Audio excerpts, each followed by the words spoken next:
Thank you so much. I think I'm right on time. You bet. Thanks so much, Derek. Yeah, thank you. All right, another round of applause for Derek Sloan.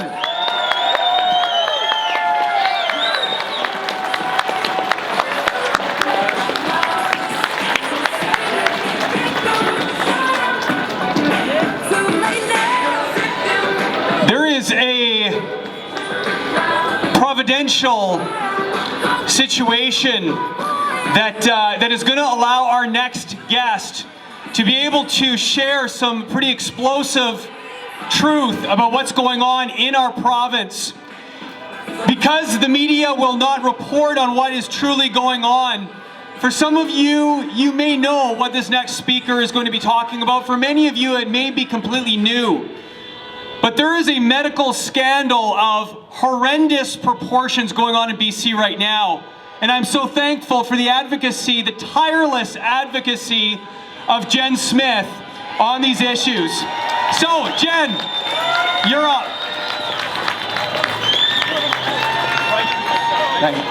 Thank you, Paul. Thank you to everybody for coming out. For those of you who don't know who I am, as you just heard, my name is Jen Smith, and I won't get too close to that speaker. I'm a transgender activist, but I am perhaps not the type of transgender activist that you're used to, okay?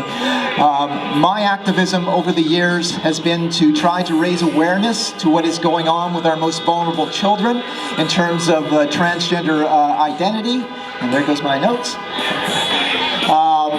In the sense that I am opposed to the medical and pharmaceutical transitioning of children, and also some of the programs in the schools that I believe facilitate that. And there are good reasons for opposing that. So things such as Lupron and the synthetic hormones that they give these kids have permanent, irreversible consequences, including permanent sterility.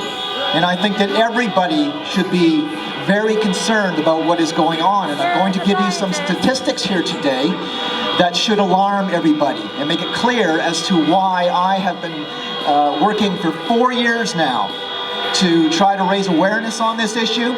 And for 2 years I've been trying to get provincial and national inquiries, and Derek Sloan, who was just up on the stage, helped me get it into the Parliament in December, I think it was. Unfortunately, it was ignored, but I'm not going to stop. I'm going to keep on going. I believe that children are not old enough and mature enough to understand the serious, irreversible consequences of going on to these medications, and I believe that what the courts regarded as a kind of sin for the father in the AB versus CD case to try to prevent his daughter from going on to testosterone, that was actually the proper thing to do. Yes!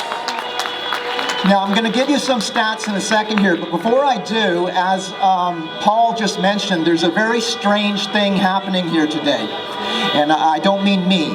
I mean, I am strange, but that's not the strange thing that's happening. There is a very strange event happening right now where I stand.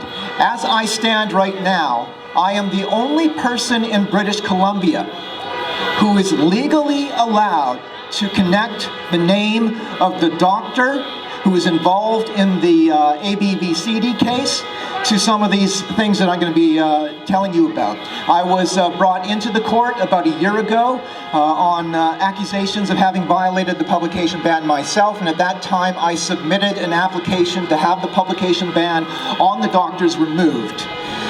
What happened was that while the judge found that my arguments had merit, he didn't want to give anybody carte blanche to name these doctors, but he did carve out a provision allowing me to be able to name this doctor in relationship to this case, but only in front of live audiences, which is what we have here today.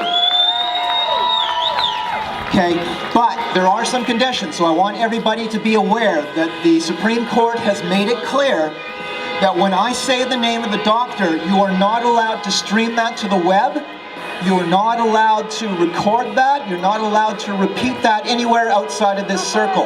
That is a legal requirement because he is protected from being named everywhere except for by me here now. So when I say the name of the doctor, I'm just going to ask everybody to briefly turn off their recording devices in order to help me comply with the court orders.